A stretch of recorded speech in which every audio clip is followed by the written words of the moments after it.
Cuando las luces se apagan y el mundo se envuelve en sombras, nace un susurro, un eco de historias que pocos se atreven a contar. Aquí, entre la niebla y el misterio, cada sonido oculta un secreto y cada sombra guarda un pasado olvidado. Bienvenido a Susurros de Medianoche, un lugar donde lo inexplicable cobra vida.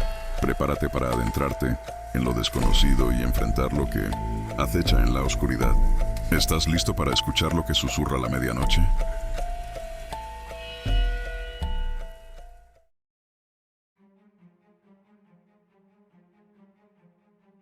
Mi nombre es Héctor, y esta historia es una de las razones por las que abandoné mi trabajo como guardia penitenciario. Nunca fui un hombre miedoso. Crecí en una familia de policías y militares, así que el peligro siempre fue parte de mi vida. Pero lo que viví en la cárcel de Lecumberri y en el penal de Topo Chico no tiene explicación lógica. Dicen que cuando un lugar ha sido escenario de tanto sufrimiento, las almas nunca se van del todo. Y yo soy testigo de que eso es verdad. Antes de que Lecumberri cerrara sus puertas como prisión y se convirtiera en el Archivo General de la Nación, yo fui uno de los últimos celadores en servicio. La estructura del llamado Palacio Negro imponía respeto. Sus enormes muros parecían absorber la luz del sol, y sus pasillos estaban impregnados de un aire espeso, pesado, como si la desesperación aún viviera en sus paredes. En mi primer turno nocturno, los veteranos me advirtieron algo. Si escuchas cadenas arrastrándose, ignóralo. Y si alguien te llama por tu nombre, no respondas. Reí, pensando que solo querían asustarme. Pero a la medianoche, mientras recorría el pasillo de las antiguas celdas de castigo, escuché un sonido imposible de ignorar. Cadenas deslizándose por el suelo de piedra. Me quedé quieto, intentando ubicar de dónde venía. Pero el eco en Lecumberri hacía que los sonidos vinieran de todas direcciones. Y entonces, una voz me llamó por mi nombre. Héctor. Fue un susurro áspero, como si alguien con la garganta destrozada hablara desde la oscuridad. Mi piel se erizó. Apunté mi linterna hacia el fondo del pasillo y, por un segundo, vi una sombra alta, encorvada, arrastrando algo detrás de sí. Alguien estaba ahí. Saqué mi radio para pedir apoyo, pero lo único que escuché fue estática y un leve sollozo. Nos encerraron aquí, y nunca salimos. Mi respiración se volvió errática. Corrí de regreso a la oficina, pero antes de llegar, una ráfaga de aire helado me golpeó el rostro, haciéndome tropezar. Cuando volteé hacia el pasillo, la sombra ya no estaba ahí, pero el sonido de las cadenas seguía avanzando hacia mí. Después de aquella noche, me aseguré de nunca estar solo en los pasillos de Lecumberri. Los otros guardias me confirmaron que yo no era el único que había visto la sombra. Uno de ellos, un hombre de apellido Salgado, me contó algo escalofriante. El problema no es la sombra, dijo con voz grave. El problema es que si la miras más de lo debido, se lleva tu rostro. Creí que estaba bromeando, pero me mostró algo que me hizo perder el aliento. Una de las paredes del patio central tenía decenas de rostros tallados en la piedra. Rostros de presos, guardias, incluso de visitantes que jamás salieron de ahí. Dicen que esas son las caras de los que murieron de la peor manera dentro de Lecumberri. Y que si te quedas demasiado tiempo frente a la pared, puedes escuchar un leve murmullo, pidiendo ayuda. Cuando Lecumberri cerró, me trasladaron al penal de Topo Chico. Pensé que los horrores de mi vida en Lecumberri se quedarían atrás, pero el infierno apenas comenzaba. El penal era un lugar dominado por la corrupción y la violencia. Los carteles tenían más poder que los propios guardias, y si querías sobrevivir, aprendías a no hacer preguntas. Pero había una zona en particular que todos evitaban: la enfermería. Uno de los celadores más antiguos, Ricardo, me advirtió: si alguna vez escuchas lamentos en la enfermería después de la medianoche, no entres. Pero una noche, durante mi ronda, los escuché. Sollozos, gritos ahogados, el sonido de alguien gimiendo de dolor.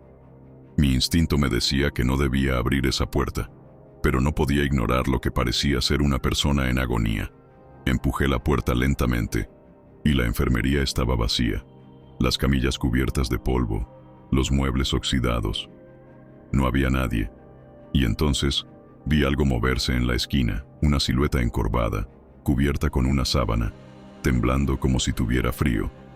¿Necesita ayuda?, pregunté con la voz entrecortada. La figura se giró lentamente hacia mí. La sábana cayó al suelo, y lo que vi no era humano. Era una figura cadavérica, con la piel pegada a los huesos y los ojos hundidos en la oscuridad. Su boca se abrió, y de ella salió un susurro desgarrador. «No nos dejen aquí». Salí corriendo de la enfermería, sintiendo que algo invisible me perseguía. Cuando regresé con otros guardias, la enfermería estaba exactamente como antes. Vacía, sin rastros de que alguien hubiera estado ahí. Desde esa noche dejé de hacer rondas solo. Pero a veces, incluso cuando estaba acompañado, sentía que alguien, o algo, nos observaba. Las historias de Topo Chico y Lecumberri no son solo cuentos de prisión, son advertencias. Porque hay lugares donde el sufrimiento fue tan grande que ni la muerte pudo borrar su huella, y algunas almas aún están esperando su libertad. Me llamo Marco y trabajé como guardia penitenciario en Topo Chico durante 5 años. No soy un hombre supersticioso. Cuando entré a trabajar en el penal, pensé que mi único enemigo sería la delincuencia, las riñas entre internos, los intentos de fuga. Me equivoqué.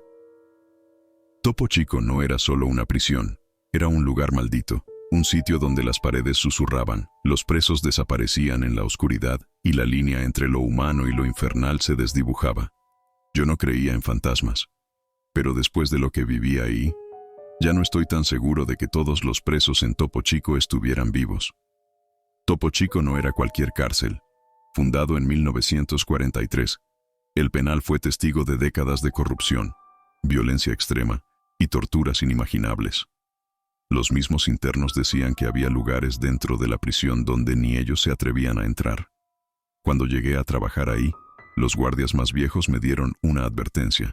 Si escuchas pasos cuando hagas rondines nocturnos, sigue caminando, no mires atrás. Si los internos te dicen que alguien entró a sus celdas en la noche, haz como que no escuchaste. Reí nervioso, pensando que solo intentaban asustarme. Pero la primera vez que hice la ronda de medianoche, me di cuenta de que hablaban en serio. Mi primer incidente ocurrió en la sección de aislamiento, donde se encontraban los presos más peligrosos. Esa noche, mientras revisaba las celdas, escuché un sonido extraño. Golpes secos, repetitivos, como si alguien estuviera chocando la cabeza contra la pared. Provenían de la celda 14. El reo que estaba ahí, un tipo apodado El Pantera, era conocido por ser violento. Pensé que estaba teniendo un ataque de furia, así que me acerqué. Pero cuando miré a través del ventanuco de la celda, lo que vi no tenía sentido. El Pantera estaba encogido en un rincón, con los ojos desorbitados, murmurando oraciones. Y en el otro extremo de la celda, había alguien más, una sombra alta, más delgada que un hombre normal, con los brazos alargados y una silueta torcida. Me quedé paralizado. Entonces, el Pantera me miró y gritó: «Sáqueme de aquí, chingado, no quiero morir». En ese instante, las luces del pasillo parpadearon violentamente, y cuando la celda se iluminó de nuevo, la sombra ya no estaba, pero el Pantera no dejó de llorar en toda la noche. Al día siguiente, lo encontraron muerto en su celda. Su cuerpo no tenía signos de violencia, pero su rostro estaba congelado en una expresión de absoluto terror. Pasaron los meses y aprendí a ignorar los extraños sucesos. Pero un día, durante un motín, ocurrió algo que jamás podré olvidar. Los internos se habían vuelto locos. Peleaban entre ellos con una rabia animal, y los guardias apenas podíamos contenerlos. Mientras intentaba controlar la revuelta, uno de los presos, un tipo apodado El Coyote, me jaló del brazo y gritó: «Escúchalos, vienen por nosotros». Pensé que se refería a los otros internos, pero no. En ese momento, escuché los gritos. No venían de los pasillos, no venían de las celdas, venían desde abajo, desde las entrañas de la prisión. Eran gritos de dolor, de agonía, como si cientos de personas estuvieran siendo torturadas al mismo tiempo. Me alejé de El Coyote, pero él seguía riendo como un loco. «Topo Chico no es una cárcel, pendejo. Es una entrada al infierno». Después del motín, Varios internos heridos fueron trasladados a la enfermería. Se decía que la enfermería de Topo Chico estaba maldita. Los presos contaban que, por las noches, se podían ver sombras moviéndose detrás de las cortinas. Que a veces, los enfermos hablaban con alguien que no estaba ahí. Una noche, mientras hacía mi ronda, escuché un ruido en la enfermería. Alguien estaba sollozando. Entré lentamente, esperando encontrarme con algún interno despierto. Pero la enfermería estaba vacía. El sonido de los sollozos continuaba. Revisé detrás de las cortinas y entonces vi algo que me quitó el aliento. Una de las camillas estaba hundida, como si alguien invisible estuviera sentado ahí. El aire se volvió gélido y en la pared frente a mí, una palabra comenzó a aparecer, como si una mano invisible la escribiera con sangre vieja. Déjame salir.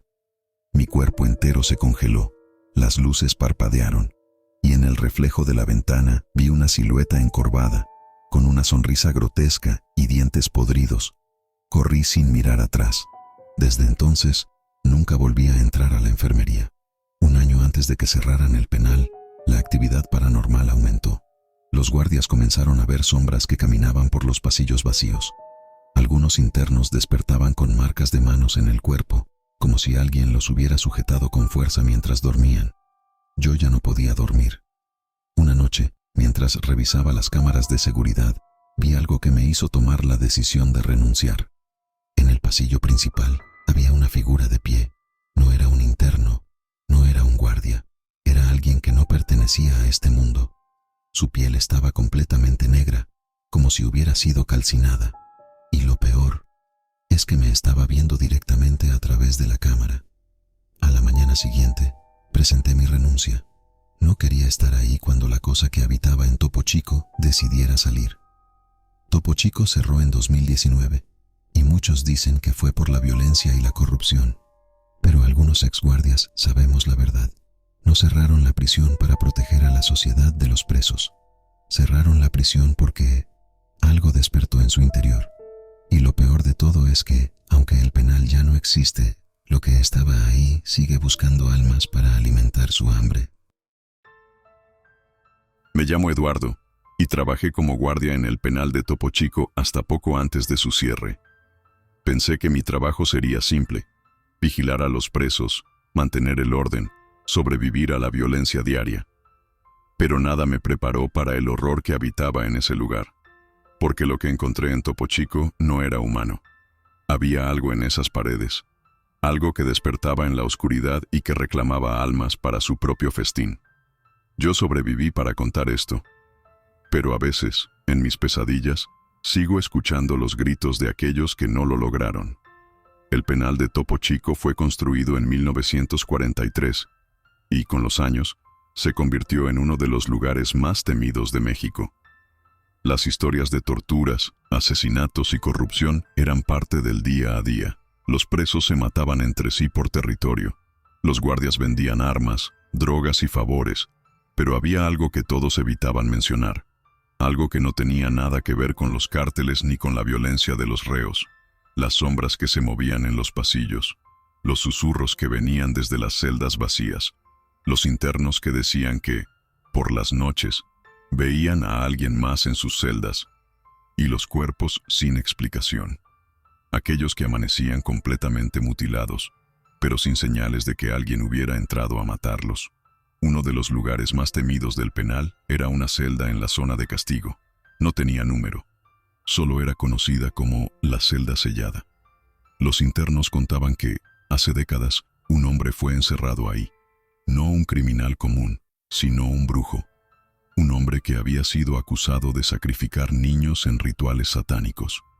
Lo encerraron ahí hasta que murió, pero su cuerpo nunca fue encontrado. Dicen que, cuando abrieron la celda después de su muerte, las paredes estaban cubiertas de símbolos extraños, escritos con sangre. Desde entonces, nadie más fue encerrado ahí. Pero a veces, en la madrugada, los guardias escuchaban golpes provenientes del interior, como si alguien siguiera ahí dentro. Una noche, mientras hacía mi ronda en los pasillos de máxima seguridad, noté algo extraño en la cámara de vigilancia. En uno de los pasillos vacíos, justo en la sección de castigo, había un par de ojos reflejando la luz. No eran de un humano, eran grandes, brillantes, demasiado separados entre sí, como si algo enorme estuviera agazapado en la oscuridad. Tomé mi radio y llamé a otro guardia. «Oye, ¿alguien está en el pasillo de castigo?» La respuesta me heló la sangre. «Negativo, nadie está ahí. Todos los internos están encerrados».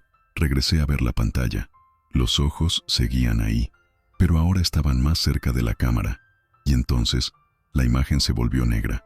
Cuando la señal regresó, los ojos habían desaparecido. Pero en la puerta de la celda sellada, había una sombra enorme de pie, una silueta alta, con brazos demasiado largos y la cabeza ladeada, como si me estuviera observando. Salí corriendo de la sala de vigilancia. No quería estar ahí cuando esa cosa decidiera salir de la celda. Algunos guardias decían que el verdadero horror de Topo Chico no estaba en las celdas visibles, sino bajo tierra. Se decía que, hace décadas, el penal tenía un sótano donde se torturaban y ejecutaban prisioneros. La mayoría de la gente no sabía que existía, pero los internos sí lo sabían. Decían que por las noches se escuchaban gritos ahogados que venían desde debajo del suelo. Una madrugada, mientras patrullaba, un interno apodado El Gato me llamó desde su celda con la voz temblorosa. «Oficial, ¿usted también los escucha?» Me detuve en seco. No quería responder, pero entonces lo escuché. Un lamento profundo, arrastrado, que venía de la rejilla de ventilación del pasillo. Mi cuerpo entero se erizó. Y luego, algo golpeó la rejilla desde dentro. No era un sonido humano. Era como si algo enorme estuviera arañando las paredes. Esa fue la última vez que pasé cerca de las rejillas del penal, y supe que lo que estaba atrapado en ese sótano seguía con hambre. Días antes de que cerraran el penal, ocurrió lo peor. Uno de los internos, un asesino conocido como El Sombra, fue encontrado muerto en su celda. Pero su cuerpo estaba diferente. Su piel se había puesto negra, como si hubiera sido quemado desde dentro. Y lo peor fue su rostro. Su boca estaba congelada en una expresión de puro terror. Nunca encontraron una causa de muerte, pero cuando los guardias revisaron su celda, encontraron algo más aterrador. Un mensaje escrito con sangre en la pared. Un mensaje que no coincidía con la caligrafía del interno. Un mensaje que decía: «Abran la celda sellada». En 2019, Topo Chico cerró sus puertas para siempre. Pero yo sé que no fue solo por la violencia, fue porque algo dentro de ese penal despertó. Algo que había estado esperando durante décadas. Después del cierre, visité las ruinas del penal. Y al pararme frente a lo que solía ser la entrada, escuché un susurro en mi oído, una voz gutural, distorsionada, imposible de ser humana, y solo dijo 3 palabras: «Aún no termina». Desde que dejé Topo Chico, he tratado de olvidar lo que vi. Pero cada vez que cierro los ojos, veo esos malditos ojos brillando en la oscuridad. Y me pregunto, ¿realmente cerraron el penal? ¿O solo lo sellaron, para evitar que lo que estaba dentro saliera al mundo? Así termina esta historia, pero sabemos que el misterio y el terror están más cerca de lo que pensamos. Quizá en tu casa, en tu trabajo o en un rincón olvidado de tu ciudad, hay un relato esperando ser contado. ¿Te ha pasado algo extraño, aterrador o inexplicable? En Susurros de Medianoche, queremos escuchar tus historias. En la descripción de este video, encontrarás el correo al que puedes enviarlas, y podrías ser parte de nuestros próximos episodios. Recuerda, lo desconocido siempre tiene algo que decir, si te atreves a escucharlo. Gracias por acompañarnos hasta el final. No olvides suscribirte, darle like y compartir este video si quieres más relatos que te hagan mirar por encima del hombro. Nos vemos en el próximo episodio, si es que puedes dormir esta noche.